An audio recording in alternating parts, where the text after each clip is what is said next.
বিধায়ক তোফাজ্জল হোসেনের রেকর্ড দুর্নীতি, এবার দুর্নীতির মাত্রা ছাড়িয়ে নিজের দুর্নীতির পুরনো রেকর্ডগুলিকে দিন দিন নিজেই ভাঙছে। সম্প্রতি বক্সনগরের রাস্তার কাছে বিশাল দুর্নীতির সংবাদ উঠে আসছে, যার পেছনে রয়েছে তোফাজ্জল বাবুর 14% নিগো কমিশন বাণিজ্য। কাজের ঠিকাদারকেও লাভের ভাগ দিতে হয়েছে স্থানীয় প্রভাবশালী নেতাদেরকে। এই তালিকায় নাম রয়েছে স্থানীয় বিধায়ক তোফাজ্জল হোসেনের। বক্সনগর চৌমোহনী বাজার থেকে মধ্য বক্সনগর আশাবাদী রহিমপুর হয়ে পটিয়া পঞ্চায়েত অতিক্রম করে ভেলুয়ারচল লালুর বাড়িতে কি শেষ হয়েছে রাস্তা। 6টি পঞ্চায়েত এলাকা জুড়ে পূর্ত দপ্তরের অধীনস্থ এই রাস্তাটির কাজ শেষ হয়েছে মাত্র 3 মাস হয়েছে। সরকারি হিসেবে যেখানে বাস করছে প্রায় 24,000-এর বেশি মানুষ। রাস্তার কাজের টেন্ডার হয়েছিল 2022 সালের 17 মে। কাজের বরাত পায় আগরতলা এয়ারপোর্ট এলাকার ঠিকাদার দীপক। বরাদ্দ হয়েছিল 11,87,74,110 টাকা। পরবর্তী সময়ে অতিরিক্ত আরো 1.5 কোটি টাকা যোগ করা হয়েছিল, যা মিলে মোট 13,37,74,110 টাকা। ঠিকাদারের অধীনস্থ এক কর্মচারী জানায় প্রায় 1.5 কোটি টাকা কমিশন দিতে হয়েছে আগরতলার নিকোজিশন মাফিয়াদের। কাজের নিয়ম অনুসারে রাস্তা প্রস্ত হওয়ার কথা 12.5 ফুট।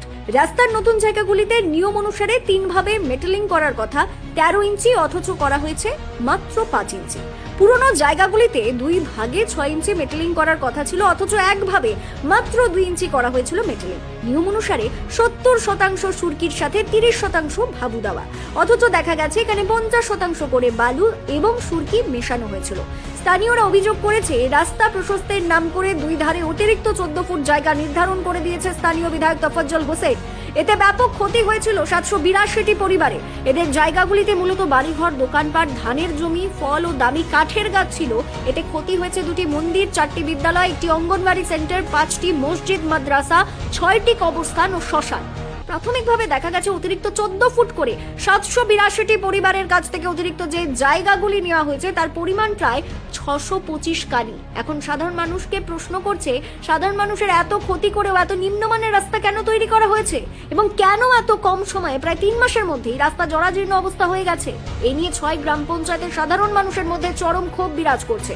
এই নিম্নমানের রাস্তা তৈরি করা হয়েছে, এর পেছনে কারা কারা জড়িত রয়েছে এবং কারা এই রাস্তার দুর্নীতির সঙ্গে জড়িত, সরকার যেন তাদের বিরুদ্ধে তদন্ত করে কঠোর ব্যবস্থা নেয়।